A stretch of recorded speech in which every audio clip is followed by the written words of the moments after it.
kung paano tayo dito makakapag-participate sa kanilang NFT pre-sale. Tara na at pag-usapan natin to guys.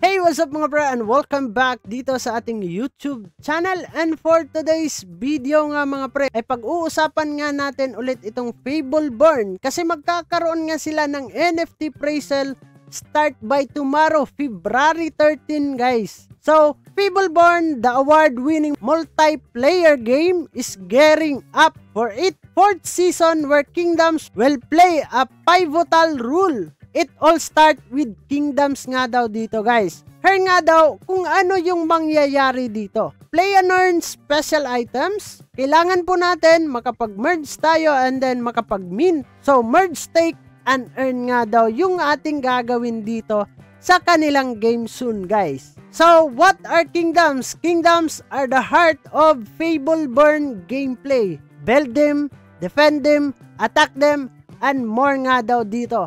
After February 20 guys, you also be able to merge, stake, and even trade them as NFT nga daw dito guys. And then sabi nila dito, stake power token to your kingdoms to earn rewards at the end of every season. Merge Lowell rarity kingdoms, well item NFT and power to get a rare, more power kingdoms. There more that you can do, but you'll need to get kingdom first. So dito guys, parang mamahal yung kanilang kingdom dito no, or NFT guys. Kung paano tayo dito makakapag-participate sa kanilang NFT pre-sale, tara na at pag-usapan natin to guys.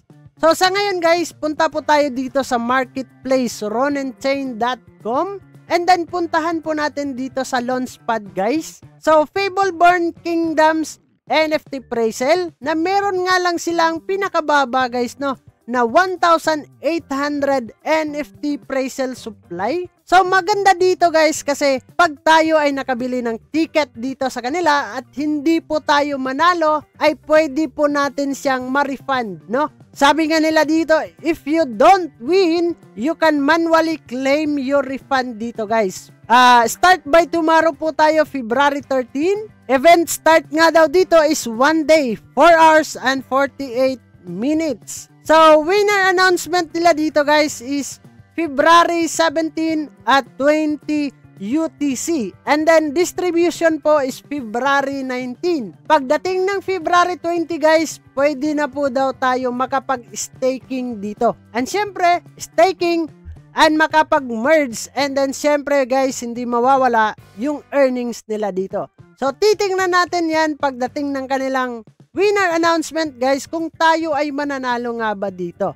And then syempre guys, magpapatuloy tayo dito ng ating content kung paano nga ba tayo kikita sa Fableborn soon kung makakapaglaro na tayo dito. Kaya kung bago ka lang dito sa ating YouTube channel mga pre, ay huwag kalimutang mag-click subscribe and click the notification bell para ma-update at ma-aware ka sa mga panibago nating i-upload na video. So this is me, Dong Ian TV. Mag-ingat po tayong lahat and bye-bye!